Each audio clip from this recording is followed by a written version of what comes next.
What's up, friends? Mark Holmes here, and as always, I want to thank you all for watching, commenting, subscribing, and being part of the Jobu Sports Report. Um, without you guys, this literally does not work. How are you guys doing? We are sitting here. We are 27 hours away from possibly the deadline for franchise tag to be done. It may move because the NFL is still trying to determine what the final number is for the salary cap. They're still working on the contract negotiations for the television, and that's going to determine a lot of how the money goes around on the salary cap. So it may be, it may not be tomorrow at 4 o'clock. So we'll have to wait and see if they get that all done or if they just kind of say we're going to do it regardless. So the Cowboys may have some more time. I'm seeing some stuff out there, some tweets and things where people are saying that the agent's the problem. The agent's the problem. Well, this is the first we've heard of something negative, or at least, no, this is the speculation. I'm not sure who said this, but that's, of course, the agent's going to be the fall guy. Of course, that's going to be, hey, don't look at me. My agent's taking care of it. So that way, he's got plausible deniability. The Cowboys, on the other side, they can say, hey, we're trying to work out a deal, but the agent's not working with us. So it's plausible deniability for everybody that they could say, don't look at me. It's Todd France. So, of course, Todd France is the problem for the Cowboys. Because, you know, when you get a player in a room and you say, hey, you know what? We love you, man. We love you so much. We want to give you this big pot of money here and make sure that you're happy with it and stuff. You don't need that agent guy to go ahead. You know, let's just make this deal between us.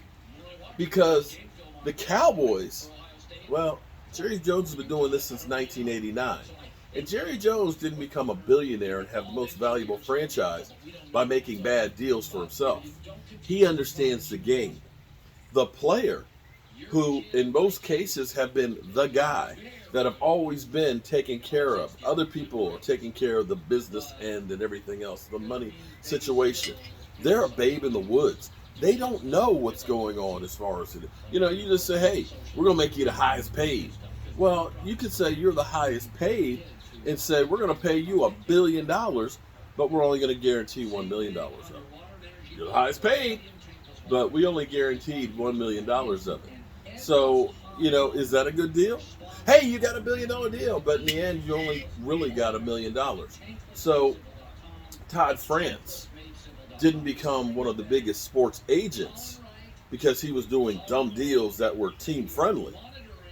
He's the guy who does the deals for the players to make sure they get the most of it. You can like him, hate him, whatever, but the reality is he's doing his job. And of course, the Cowboys don't ever want to pay more than they have to. I don't know of anybody who goes into a situation and says, you know what? I know it's worth $10,000, but I'm happy to pay 12. Nobody does. Everybody knows it's worth 10. I'm going to try and pay 6. It's the way it goes. Now, one other piece right here that's interesting is we saw Zeke Elliott and CeeDee Lamb working out yesterday, which is great. It's great to see those guys working out and getting themselves in shape and stuff. What I'm being told is that was, of course, at Dak's backyard. How cool is it that you have a quarterback who literally has a football field in his backyard for the players to get together and work out? The fact that during COVID they were able to get together, have practice, not a game, we're talking about practice and working out. More importantly than just that, to start building that camaraderie. I probably mispronounced it. My wife would cuss me out if she heard me, mispronounce something like that. But for them to be able to work out together, hang out together, go out, run around on the field and everything else, do some routes and things, then go back in and play PlayStation, together and stuff. This builds team cohesiveness. trying to use big words. I don't know why I'm using big words today. But this builds team cohesiveness for the players to really understand each other, become teammates, and understand that they're not just out here for the money. We're in battle with our friends. These are our buddies. These are my brothers in arms. And I'm telling you, those kind of things can go a long ways. When you think about the situation with Carson Wentz ended up being the guy that nobody really liked. We don't want to hang around with him. Screw him.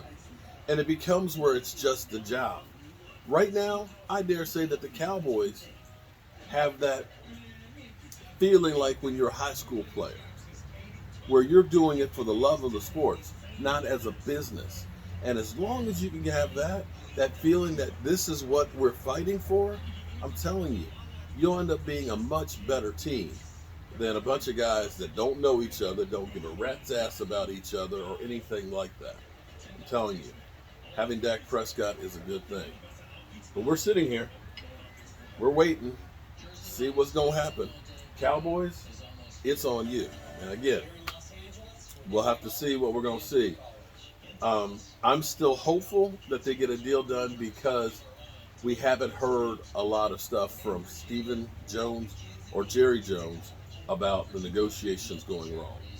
The question is, can they bring it home? And will it be today, tomorrow, or will it be an extension on it? I got no idea. None. But I got some more work to do out here. So I hope you guys are having a great day, making the most of it, because none of us know how much good times we have left. So you better make the most of it, of your time, while you can.